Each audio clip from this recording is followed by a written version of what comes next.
que faz com que a Bolívia seja, hoje, na América Latina, em termos geopolíticos, o país com maior efervescência, tá? O país com maior fomento por questões geopolíticas e disputas políticas, econômicas e sociais e, por que não dizer, territoriais. Por isso que eu deixei Bolívia para a gente tratar na aula ao vivo em função dessa relevância atual, tá?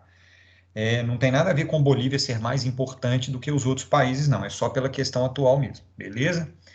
Bom, quando a gente fala, Matheus, o Chile também está com um levante popular muito legal, assim, um movimento popular bastante interessante. Só que o Chile, o estudo é mais feito em história, tá? Apesar desse movimento estar acontecendo lá agora, é um movimento que tem um pé na história mesmo do Chile lá dos anos 70, tá? É tipo um desdobramento da década de 70. Então, trabalha-se muito mais esses movimentos chilenos atuais, voltados para as questões da ditadura militar chilena, que nada mais é do que desdobramento desse movimento do Pinochet, né, do golpe que o Pinochet deu e o que está acontecendo no Chile agora. Então, repetindo, é muito mais questão de história do que de geografia, tá? Então, talvez, não sei se o Alexandre já passou por isso, quando falar sobre ditaduras na América Latina e no Chile, ele deve passar por esses movimentos mais atuais, principalmente da população mais jovem. Não sei se isso já aconteceu, tá? No caso da aula de história. Já ou não? Já foi Chile? Já foi ditadura na América Latina? Ainda não, vai entrar agora. Próximas Beleza, coisas. legal. Então, provavelmente o Alexandre vai tratar sobre isso também, tá? Beleza, obrigado, gente. Então vamos lá. Quando a gente fala de Bolívia, a gente divide a Bolívia geograficamente e socialmente em dois territórios muito bem nítidos. Existe a região da Cordilheira dos Andes, onde está La Paz, a capital, que é chamada de Altiplano, e existe a região das planícies bolivianas, que pegam a região do Pantanal. A Bolívia tem Pantanal, está chamado de Chaco, e pega a região amazônica. A Bolívia tem floresta amazônica. Então, a Cordilheira dos Andes, altiplano, e a região das planícies bolivianas, amazônica e pantaneira, chamada de meia-lua ou média-luna para eles, tá? Só que essa divisão, além de geográfica, né, montanhas e planícies, é uma divisão também social. O que a gente chama aqui nesse caso de divisão social? O altiplano, ele é majoritariamente pobre, onde está a capital La Paz, a maior parcela da população pobre da Bolívia vive nessa região. É composto predominantemente por população indígena, beleza? As populações tradicionais da Bolívia. É uma região rica em minério, e aí vem uma disputa muito grande e uma relevância muito grande da Bolívia no cenário internacional, porque a Bolívia tem uma das maiores reservas mundiais de lítio. O lítio é utilizado para fazer bateria. Inclusive, algumas grandes empresas e alguns grandes empresários do cenário da tecnologia internacional, abertamente declarando isso, eles participaram financeiramente, politicamente, ideologicamente da retirada do Evo Morales do poder e a chegada ao poder dos governos mais envolvidos com essa questão de abertura do mercado boliviano para as empresas estrangeiras, que o Evo Morales era contra, é ainda, né, contra. E aí, nesse cenário, há uma... Exatamente, Matheus, é exatamente ele. Ele falou abertamente sobre isso, inclusive, né, esse ano de 2020. A Bolívia, como ela explora pouco lítio, a parte de mineração dela é fraca economicamente, mas tem uma das maiores reservas mundiais. Essas grandes empresas de tecnologia que demandam do lítio para bateria, elas acabam ficando de olho na Bolívia. E com o Evo Morales, elas não conseguem entrar pela política do governo do Evo Morales, até final de 2019. E aí esse grande interesse privado acaba enfraquecendo, ou acabou enfraquecendo o governo de Evo Morales e potencializando os movimentos que aconteceram no país, tá? Então fiquem atentos a isso para os vestibulares. Se falar que a Bolívia é uma das maiores reservas de lítio do mundo, e isso está relacionado à questão geopolítica e interesses estrangeiros no país, pode saber que é verdade, tá? Muita gente não sabe disso. Então, Bolívia é reserva de lítio, que está localizada no altiplano, que é a região mais pobre do país, com essa grande reserva mineral cobiçada internacionalmente. E a quarta característica dessa região é a agricultura, principalmente voltada para o abastecimento local, uma agricultura de subsistência, praticada por essa população de origem indígena empobrecida. Em compensação, a região da Meia-Lua é a região mais rica do país, ou seja, concentra a elite econômica boliviana, dominada pela agroindústria, inclusive com uma ligação muito forte com a agroindústria brasileira, produção de soja e etc., configurada por latifúndios, muito parecido com o interior do Brasil, tá? O centro-oeste brasileiro, por exemplo, e possui as maiores reservas bolivianas, que estão entre as maiores reservas do mundo de gás natural. Em outras aulas a gente já falou sobre isso, tá? O gás natural sozinho, ele representa aproximadamente 30% do PIB boliviano. Só o gás natural. O setor de serviços e agricultura vai representar os outros 70%.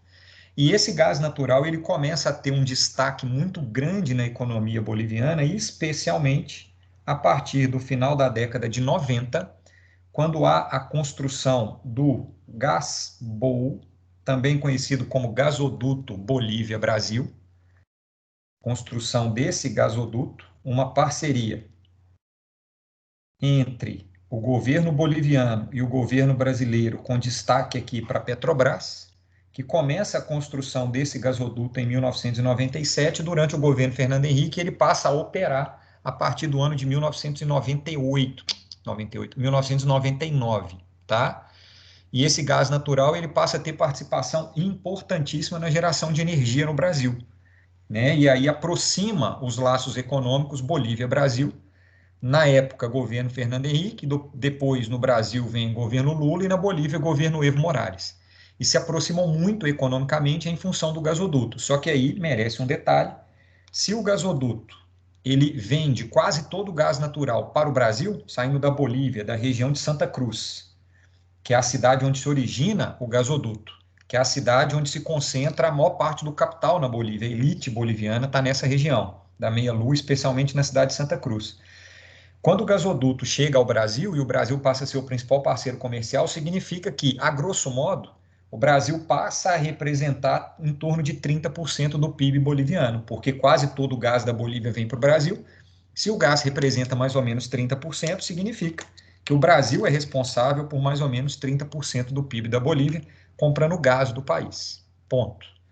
Se o país é tão dividido geograficamente, socialmente, socioeconomicamente, essa divisão ela acaba se traduzindo na história recente do país, nas disputas recentes do país. Para dar um exemplo, a gente, ao invés de falar de questões históricas muito longas, né, de colonizações e vir contando a história da Bolívia, eu vou resumir a história do país a década de 90 para cá. Por quê? Na década de 90, toda a América Latina entra num processo chamado de década perdida da América Latina. Fruto do final da Guerra Fria, os Estados Unidos diminuem investimentos na América Latina, e essa redução de investimentos, que era feito pelos Estados Unidos para manutenção do capitalismo, para conter a União Soviética, essa redução dos investimentos gera, e de empréstimos, gera uma crise econômica devastadora na década de 80 na América Latina. Isso faz com que a década de 90 seja marcada por uma onda chamada onda liberal ou neoliberal do ponto de vista econômico, quando os estados praticamente falidos, os governos falidos, buscam a solução desse movimento de falência por meio da política de privatizações. Isso acontece no Brasil, acontece no México, na Argentina, o Chile com muita força, inclusive, foi o país que mais privatizou, foi o Chile, e na Colômbia, e acontece na Bolívia, que em 1997 entra na política de privatizações com a privatização da água. A Bolívia privatiza a água. Ô Bruno, mas como assim privatiza a água? Existe um processo de privatização que é comum em vários países do mundo, que é você privatizar o tratamento e a distribuição da água. A água, o rio, o aquífero, o lençol freático continua sendo do governo, que é o recurso natural, e há a privatização do tratamento e da distribuição dessa água. No caso da Bolívia, não foi isso. eles privatizaram, além dos sistemas de tratamento e distribuição, houve a privatização das reservas de água. Ou seja, o governo boliviano privatizou os rios, os lagos, os aquíferos, os lençóis freáticos, venderam a água do país. E 2 países foram os compradores, Estados Unidos e França. Só que eu falo países aqui, gente, são empresas, tá? Empresas dos Estados Unidos e da França compraram a água da Bolívia e todo o sistema de tratamento e distribuição. Só que água, gente, não é uma coisa que gera muito capital. Você tem que cobrar um preço muito alto para valer a pena você investir no processo de privado de tratamento, distribuição e etc. Essas infraestruturas de água e esgoto, normalmente elas não geram lucro. Os investimentos são muito altos e a margem de lucro é muito pequenininha quando ela existe. Quando as empresas norte-americanas e francesas compraram, a medida que elas adotaram para ter lucro nesse processo foi o aumento do preço da água, em média, a partir de 1967, de 600%. Ou seja, um aumento do preço, em média, em 600%. A população mais pobre, claro, ela passou a ter muita dificuldade de ter acesso à água. O resultado é que essa população mais pobre, ou seja, a população predominantemente do altiplano, no ano 2000, aproximadamente 3 anos após a privatização, no ano 2000, essa população, revoltada por ter diminuído o acesso à água, ao saneamento, não conseguir pagar a conta, começar a faltar água na casa das pessoas, a população indignada vai para as ruas em forma de protesto e começa o enfrentamento com o governo, especialmente no altiplano, na região de La Paz, que é a capital. Inicia-se, então, o que é conhecido como Guerra da Água. É uma guerra do ano 2000. A consequência da Guerra da Água foi o governo desfazer a privatização. Então, a água ficou privatizada de 97 a 2000, gera um caos social na população mais pobre, especialmente pelo aumento do preço e dificuldade de acesso, uma revolta popular, e a saída que o governo encontrou foi desfazer os contratos de privatização.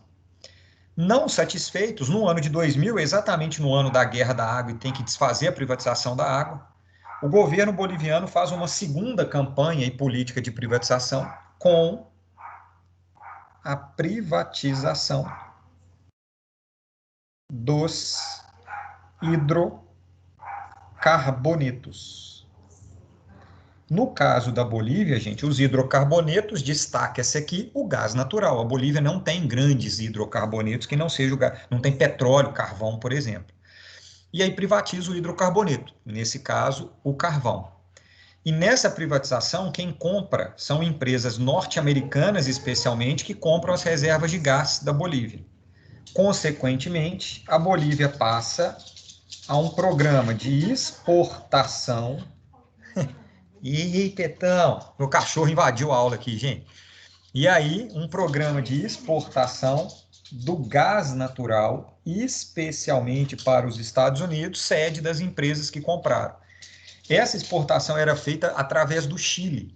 A Bolívia não tem saída para o mar. Houve uma guerra no final do século XIX chamada Guerra do Pacífico, quando o Chile tomou a saída para o mar da Bolívia. Então, a Bolívia, desde o final do século XIX, não tem saída para o mar. Mas aí, como o Chile tem uma relação econômica muito próxima com os Estados Unidos desde os anos 70, o Chile permitiu que os Estados Unidos utilizassem portos chilenos para exportar o gás natural para os Estados Unidos.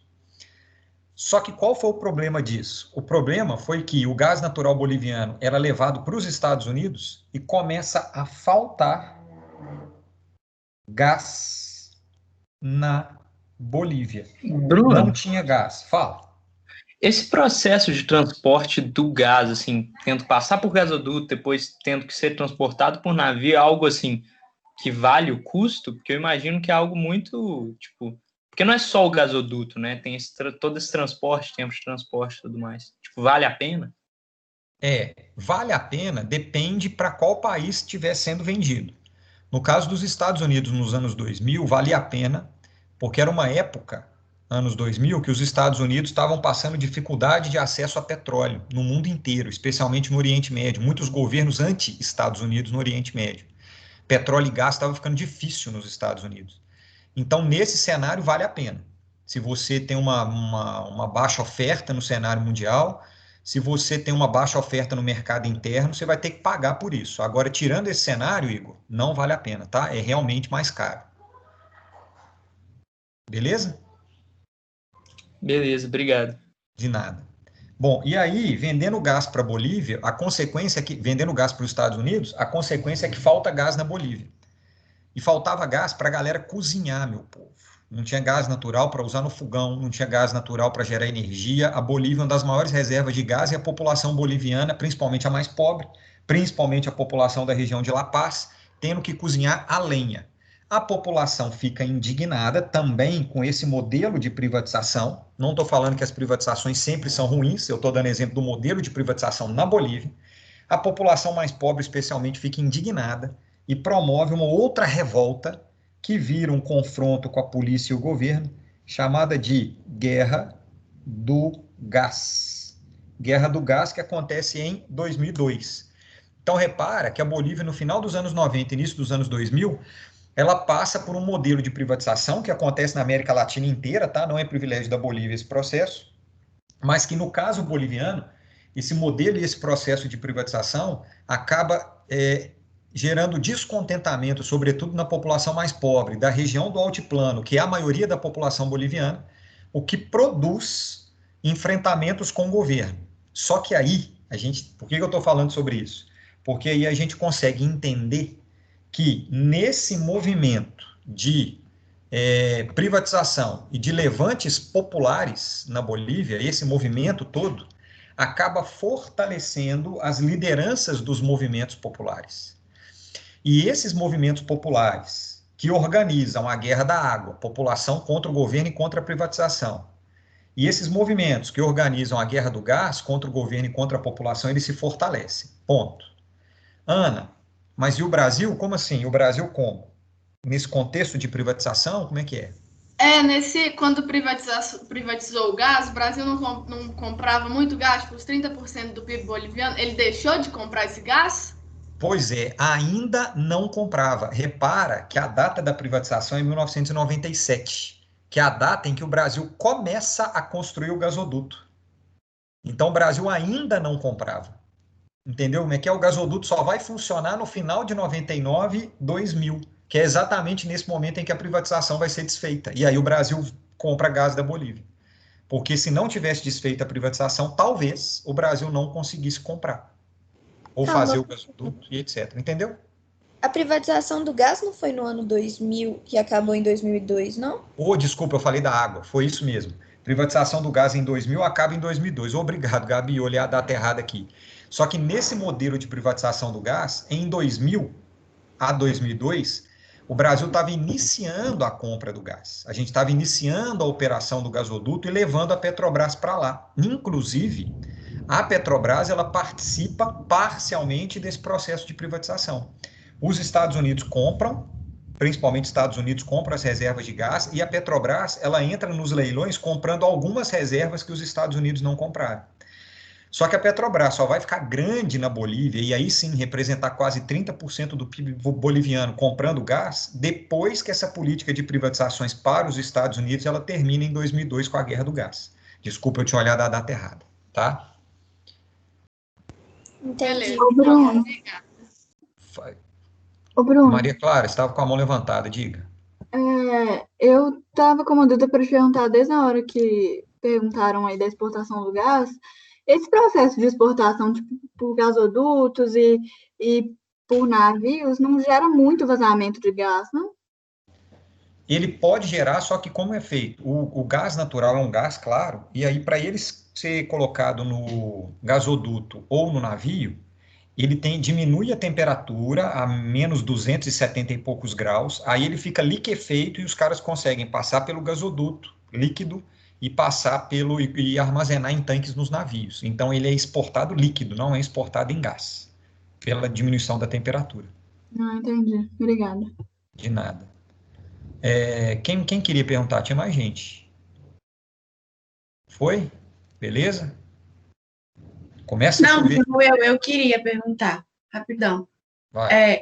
Esse negócio da privatização da água, acho que você não viu que eu digitei ali. Isso, tipo assim, não crime, mas, tipo assim, isso não é meio, sei lá, fere os direitos humanos, não? Do jeito que eles fizeram? Fere sim. Por isso que eu estou falando que o problema não é a privatização em si, o problema é a forma como foi privatizado no caso boliviano, tá? Pouquíssimos. Entendi. E eu Mas não aí, tenho tipo assim, conhecimento de um ninguém outro país ficou, que tenha tipo, feito isso. ninguém de fora ficou, tipo, meio revoltado, assim, não? De fora fica os movimentos sociais na América Latina, especialmente, e eles apoiaram muitos movimentos sociais na Bolívia por causa disso. Agora, todo país é soberano nas suas decisões, né? Então, por exemplo, se o Brasil quiser vender a água igual a Bolívia fez para alguém, e o governo conseguir fazer isso e ser aprovado, etc., vai fazer. Então, ainda bem que os movimentos populares bolivianos eles se levantaram contra esse modelo que tirou o acesso, ou praticamente limitou o acesso à água para a população, acesso à água mesmo, né? A população não tinha acesso à água de tão caro que era. Respondi, Maria? Entendi, Bruno, obrigada. De nada. Bom, continuando aqui então. Nesse processo, gente, eu acendeu uma luz aqui em casa, eu acendi uma aqui, melhorou um pouquinho, deixa eu ver se melhora, se não vai dar muita sombra. Pera aí.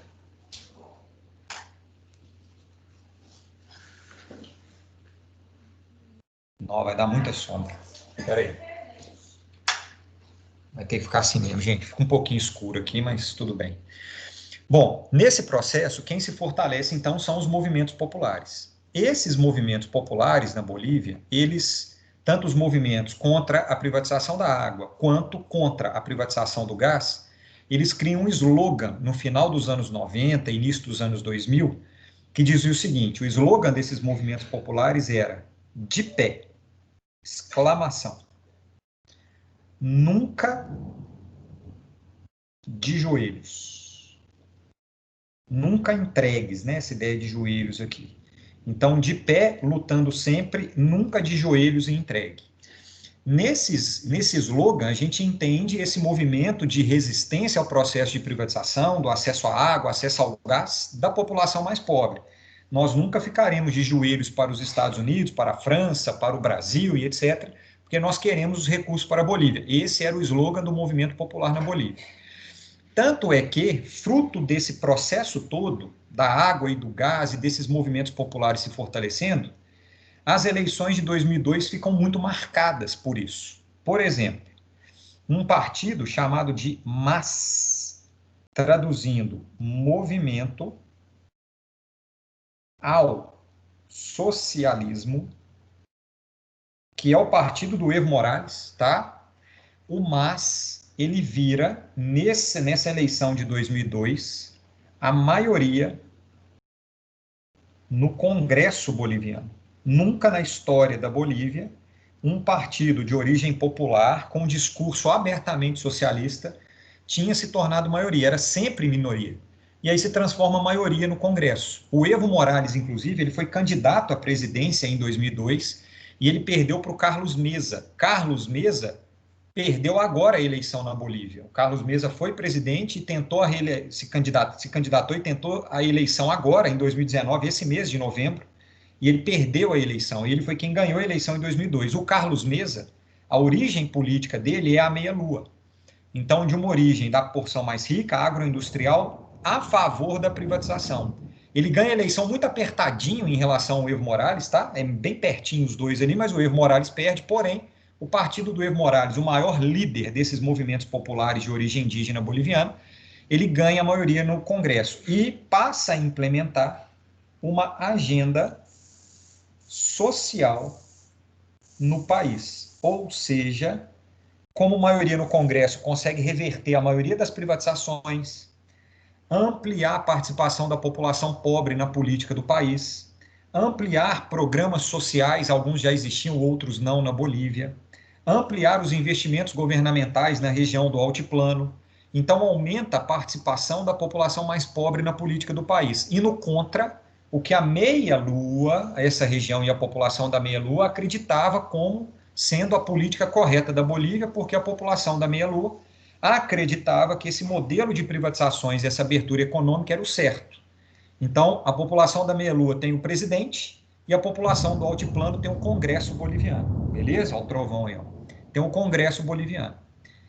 Esse presidente Carlos Mesa, ele fica no poder de 2002 a 2006, ele completa o seu mandato, até que em 2006 o Evo Morales se candidata novamente à eleição, e aí, com o país com um foco mais social, com uma melhoria da condição de vida e com esse fortalecimento das políticas sociais, o Evo Morales ganha a eleição. E ao ganhar a eleição, ele rompe política e economicamente com o que tinha sido feito até então. Segundo.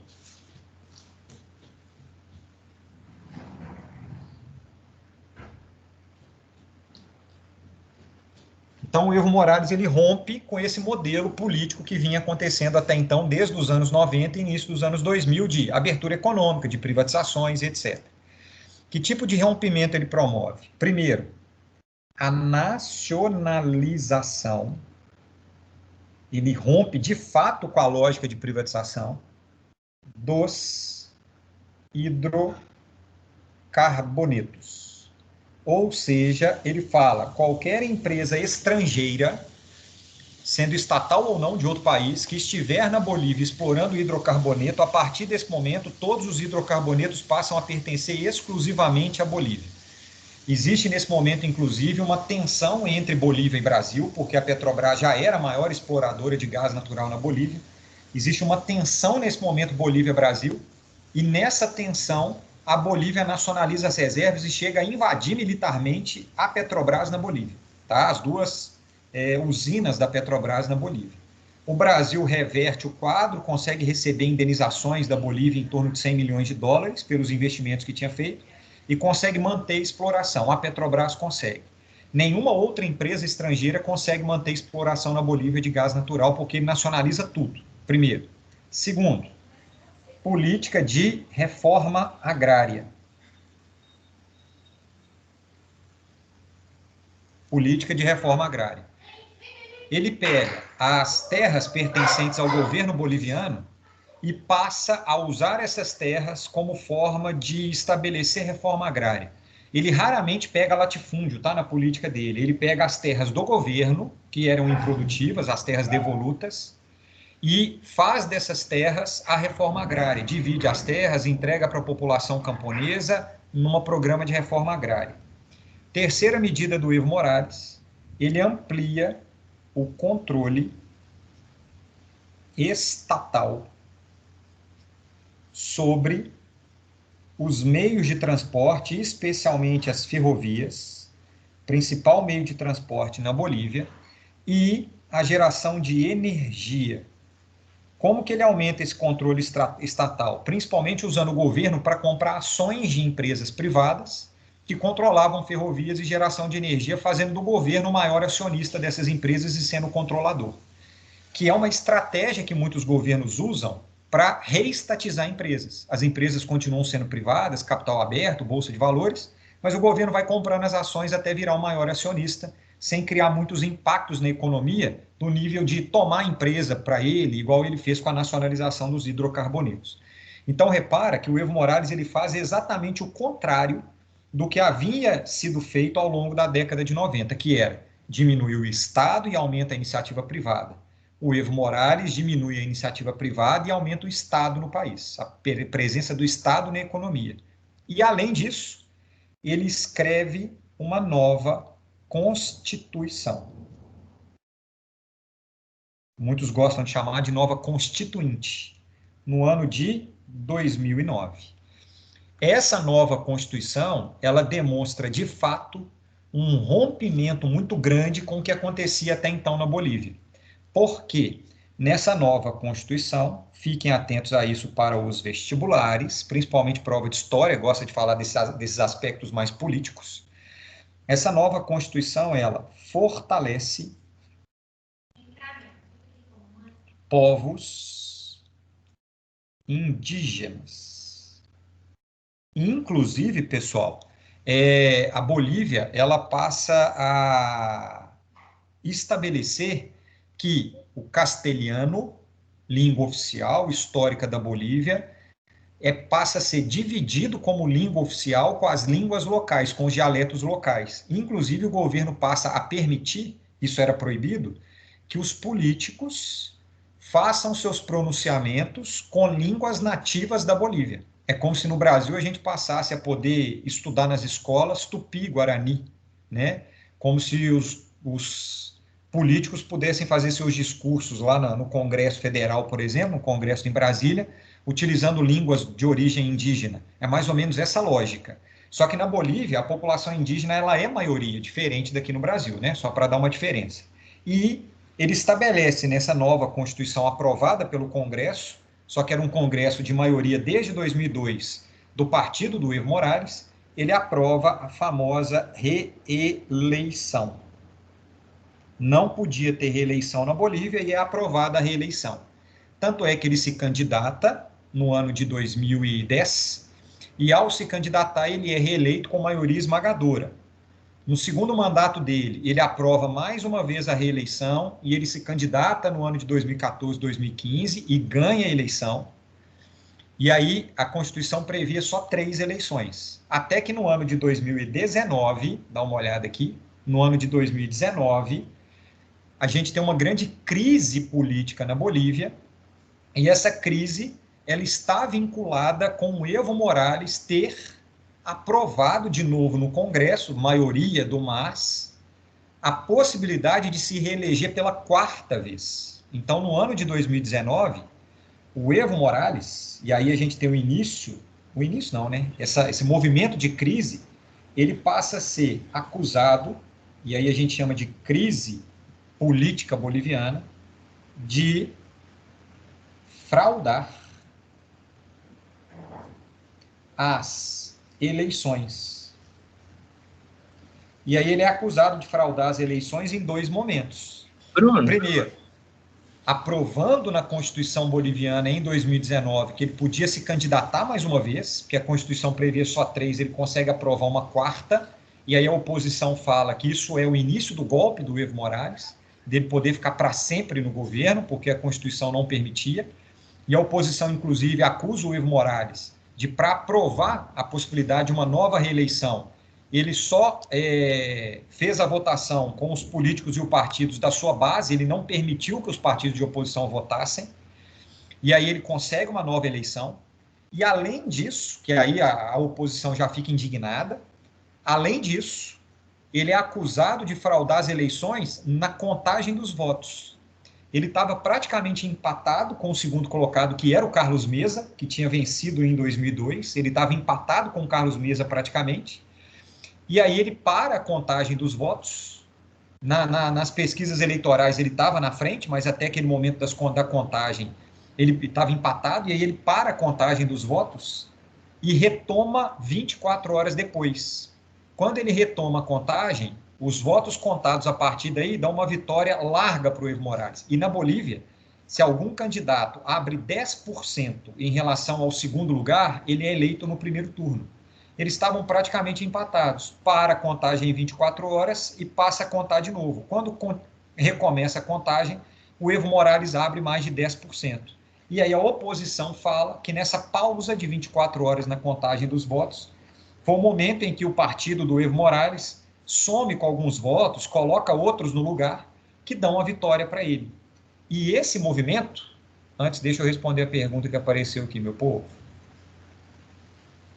Pois é, Maria Clara, tipo um presidente aí. Só que olha o que é curioso.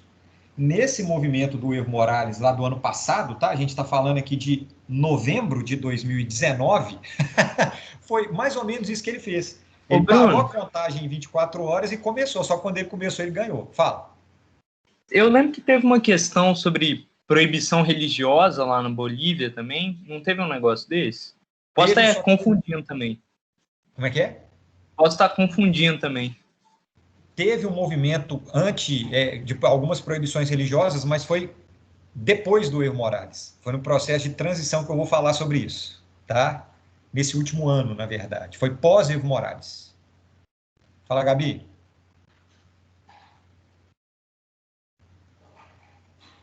Calma. Você tá me escutando aqui? Tinha bugado. Tô. É que você meio que já respondeu, mas a questão da nacionalização e de reprivatizar, quando fizeram isso com a água e com o gás, foi nacionalizando de volta ou o governo comprou? No caso da água e do gás, foi nacionalizando. O governo pega de volta, tá? No caso da água, ele pega e não paga a indenização para as empresas, então é uma nacionalização bem forçada.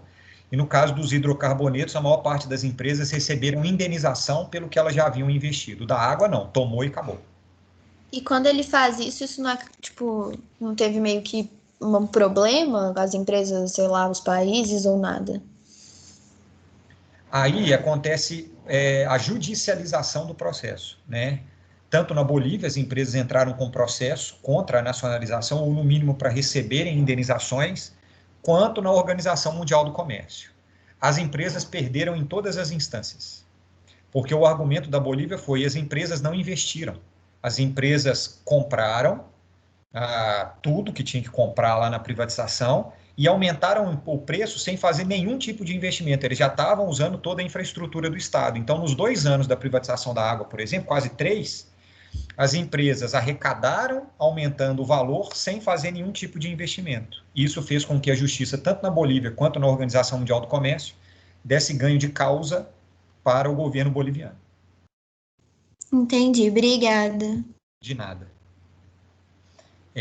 Bom, aí o Evo Morales, então, para a contagem, etc e tal, o negócio fica complicado, stop the count, e aí, nesse movimento todo, a OEA, Organização dos Estados Americanos, ela entra na brincadeira e fala: de fato, na Bolívia houve fraude. Quando a OEA fala que de fato teve fraude, a oposição boliviana cresce e começa a pedir, o Evo Morales ainda era o presidente, né, ele estava sendo reeleito, começa a pedir o impeachment do Evo Morales. Só que essa oposição é a oposição da região da Meia-Lua. É a oposição da população mais elitizada da Bolívia. E aí que entra o papel das políticas internacionais relacionadas, por exemplo, ao interesse no lítio, ao interesse no latifúndio, ao interesse no gás, ao interesse na água. E aí começa a existir um movimento internacional, um apoio internacional para retirar o Evo Morales do poder, para tentar acabar com essa política de protecionismo estatal sobre os recursos bolivianos. O curioso é que a OEA lança um laudo falando: identificamos fraude na eleição, na contagem dos votos. A fraude, segundo a OEA, não foi na eleição em si, foi na contagem. Tipo que o Trump está falando nos Estados Unidos. Não é uma fraude necessariamente na eleição, no voto, né, no processo de votação, mas é uma fraude na contagem dos votos, por exemplo, de aceitar voto que não deveria e assim por diante. E aí a oposição na Bolívia vai para as ruas, começa a protestar e a perseguir a parte do MAS governamental, os movimentos populares. Existem confrontos armados, a Bolívia entra numa pequena guerra civil. O Evo Morales é acusado, por exemplo, de levantar os movimentos populares a fecharem estradas e impedirem o acesso de suprimentos à La Paz, para poder fazer com que a população começasse a passar dificuldade do acesso ao alimento, por exemplo, e se revoltasse ainda mais, não com o governo, mas tentasse fazer a população se revoltar com os opositores, que estavam querendo tirar o Evo Morales do poder. Acaba que esse movimento fica tão forte que, em novembro de 2019, completou um ano, agora no dia 9, tá, de 2019, dia 9 de novembro, completou um ano agora. No dia 9 de novembro de 2019, o Evo Morales vai para a televisão e renuncia e fala, no argumento dele, para tentar trazer a paz para a Bolívia, minimizar esses impactos, esse movimento de guerra civil, eu renuncio ao governo. E falo que eu não vou ser candidato novamente e peço que novas eleições sejam convocadas. Quando ele renuncia, o STF da Bolívia, tá? A Suprema Corte Boliviana, ela julga, por pedidos da oposição, que Evo Morales estava inflamando a população contra a oposição e acusa Evo Morales de ser terrorista e declara prisão de Evo Morales. Para ele não ser preso, acusado de terrorismo, ele foge da Bolívia, vai para o México e depois para na Argentina. Ele estava na Argentina até semana passada. Só que junto com a renúncia de Morales, todo mundo renuncia na Bolívia.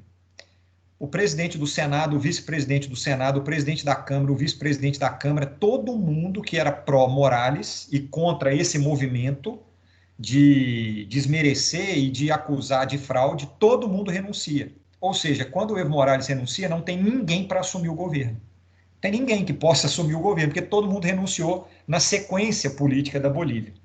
O resultado foi que a segunda secretária do Senado boliviano, que não tinha direito a assumir a presidência pela Constituição boliviana, chamada de Janine. Estou terminando a aula, tá? Janine Áñez, que ela era senadora, o cargo dela político senadora, porém ela ocupava um cargo administrativo de segunda secretária do Senado. Quando ninguém assume o governo e todo mundo renuncia, ela vai para o Senado com os seus apoiadores, principalmente a galera da Meia-Lua, fecha o Senado e a oposição não pôde entrar, fica na porta tomando porrada da polícia, e a Janine, ela se autodeclara presidente da Bolívia. Então, ela assume a presidência da Bolívia se autodeclarando. A América Latina tem uns negócios desses, né? Autodeclara, e a pessoa acha que por autodeclarar ela vai ser a presidente. Assume se autodeclarando presidente. E ela passa a assumir o cargo de presidente, e aí, Igor, é o que você tinha falado. A Janine, ela é de uma linha da região da Meia-Lua, católica fundamentalista. Tanto é que no governo dela, as religiões locais indígenas e outras religiões não cristãs, especialmente não católicas, passam a ficar proibidas de se manifestar. Tá? No governo Evo Morales podia, e no governo da Janine, que durou um ano exatamente, 9 de novembro de 2019 a 9 de novembro de 2020, ela proíbe qualquer manifestação religiosa. Inclusive, na posse dela, ela toma posse com uma Bíblia na mão, e não com a Constituição. Ela faz seu juramento sobre uma Bíblia e não sobre a Constituição boliviana, argumentando que a Bolívia, a partir desse momento, iria seguir os caminhos da religião, que eram os caminhos do bem. E os seus opositores vibram nesse momento, rasgando a Constituição porque ela se autodeclara presidente que não podia, e apoiada pela OEA, que fala que a votação, que a contagem dos votos tinha sido fraudada. Lá nos Estados Unidos, a OEA nem manifesta, inclusive a sede da OEA é em Washington, tá, gente? Nesse momento, a população boliviana se levanta contra Janine, começa novamente um movimento de disputa interna no país entre o MAS, Movimento ao Socialismo, partido do Evo Morales, os movimentos sociais e a presidente, e ela fala que vai convocar novas eleições num prazo de 3 meses. Demorou exatamente 1 ano para convocar novas eleições, tá? O argumento na época da Janine era que o país estava passando por grande instabilidade, e depois, esse ano, o argumento dela foi a Covid-19, tá? E acabou marcando as eleições para outubro desse ano. Gabi, se hoje alguém tirasse nosso amiguinho do poder aqui e se autodeclarasse, eu não acharia ruim, não.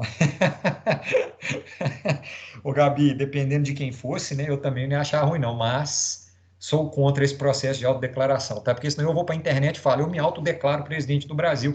É igual o Guaidó fez na Venezuela, gente. O cara tá lá, o Maduro, o cara é presidente eleito, apesar de tudo, e o outro fala, eu não concordo com ele, eu me autodeclaro presidente, e tem país que reconhece.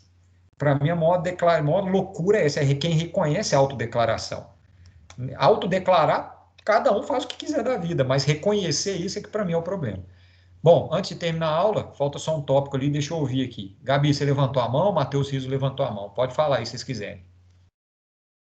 Gabi na ordem aqui, tá? Que tá aparecendo para mim. Não, eu acho que minha mão estava levantada desde aquela hora. Ah, não, então beleza. Riso, você quer falar? Agora vai, manda ver. Quero, Bruno. É que eu vi uns negócios na rede social que tava falando que finalmente acabou alguma coisa na Bolívia e que agora deu certo. Picou aí, Matheus. Talvez seja o que eu vou falar agora, tá? Esse negócio que deu certo, entre aspas, na Bolívia, tá? Porque o seu áudio picou aí no finalzinho. Foi mal. Beleza, tranquilo. Olha o que vai acontecer, então. Nesse movimento todo, quando chega em outubro de 2020, agora, outubro, tá? Estamos falando de um mês atrás, a gente tem as novas eleições bolivianas. A Jeanine Áñez, ela convoca as eleições são feitas, inclusive, a Jeanine, junto com seus apoiadores, tentaram fazer com que o MAS não pudesse participar das eleições, houve um movimento político lá, mas ele pôde participar, e o candidato do MAS, famoso agora no mundo, chamado Luiz Arce, ele ganha a eleição. Inclusive, ele ganha a eleição quem é o segundo lugar, é o Carlos Mesa, que foi o que ganhou a eleição do Evo Morales em 2002, estava perdendo a eleição para o Evo Morales em 2019, ele se candidata de novo e perde a eleição para o Luiz Arce. O Luiz Arce ganha com 55,1% dos votos. E o mais curioso de se entender aqui é que o Luiz Arce ele assumiu o governo agora, essa semana, tá? Não sei se vocês viram isso na televisão. Ele foi o candidato do Evo Morales. O Evo Morales ele não pôde participar das eleições na Bolívia, porque se ele pisasse na Bolívia, ele ia ser preso, acusado de terrorismo desde a época da tirada dele do governo, que agora ficou declarado abertamente como golpe. Por quê? Porque assim que o Arce ganhou a eleição, a população boliviana vota no Luiz Arce em peso. Assim que ele ganha a eleição, a primeira coisa que a Suprema Corte da Bolívia faz é retirar todas as acusações contra o Evo Morales. Curioso, né? Ninguém pediu para retirar. Já tinha pedido lá atrás, né? Quando eles entraram com as acusações, o MAS entrou com um pedido para não aceitar. Mas eles aceitaram e falaram, se o Evo Morales continuar na Bolívia, ele vai ser preso, e se ele sair, quando ele voltar, ele vai ser preso. Assim que o Arce ganhou a eleição, nem presidente ele tinha sido, a Suprema Corte Boliviana tira todas as acusações sobre o Evo Morales e o Evo Morales pode voltar para a Bolívia. Essa semana ele voltou, não sei se vocês acompanharam, ele estava na Argentina e ele foi a pé para a Bolívia. O presidente da Argentina acompanhou o Evo Morales até a fronteira sul da Bolívia, com a Argentina, e na fronteira os dois fizeram um discurso com argentinos de um lado, bolivianos do outro da fronteira, e ele caminha até a Bolívia para reencontrar a população que o apoia. Simbolicamente, voltando para a Bolívia, abertamente tinha sido um golpe para retirar o Evo Morales, inclusive as empresas de alta tecnologia do mundo abertamente falaram esse ano que financiaram o golpe na Bolívia para tirar o Evo Morales, inclusive a OEA, que tinha falado que a contagem dos votos tinha sido fraudulenta. Depois que passa tudo, o Evo Morales tem que fugir do país, e a Jeanine Áñez assume, a OEA fala, não, eu errei, não teve erro na contagem dos votos, não, o meu laudo estava errado. A contagem foi correta, ela divulga um novo relatório agora em 2020. E aí, nesse movimento, o Luiz Arce ganha a eleição e volta ao poder na Bolívia, sendo um partido, novamente o MAS, o partido ao socialismo no poder. O que vai ser o desdobramento a partir disso, porque grandes mudanças nesse um ano na política econômica da Bolívia não aconteceram, ou seja, a Bolívia vive mais ou menos um movimento do Evo Morales até hoje, a gente tem que esperar os desdobramentos, mas a gente pode falar que a Bolívia ela retornou a esse movimento do Evo Morales, é o que a gente chama de onda vermelha da América Latina, que começou no final dos anos 90. Observação breve para entender o processo, a Jeanine Áñez e todos os seus apoiadores e todas as pessoas políticas, econômicas, etc., que apoiaram a decisão da OEA em tirar o Evo Morales da presidência, assim que o Arce ganhou a eleição, elas pediram visto nos Estados Unidos. Foram mais ou menos 250 pedidos, incluindo o da Jeanine Áñez, para eles irem para os Estados Unidos e não estarem na Bolívia a partir desse momento, porque os desdobramentos políticos e judiciais, a partir de agora, podem ser muito sérios, especialmente para essa população que apoiou e os políticos que apoiaram esse movimento de tirada do Evo Morales. Só que os Estados Unidos negaram todos os vistos. Então, todo mundo vai ter que ficar na Bolívia, aguentando o Luiz Arce no poder e aguentando os desdobramentos judiciais desse movimento que aconteceu na Bolívia no ano passado, tá? O que vai acontecer eu não sei, tá, gente? Mas ninguém conseguiu visto para os Estados Unidos, foram 250 negados pelos Estados Unidos dessa onda toda aí. Vamos ver o pau quebrar agora, eu estou curiosíssimo para ver quais são os desdobramentos. Beleza? Pessoal, ficou alguma dúvida?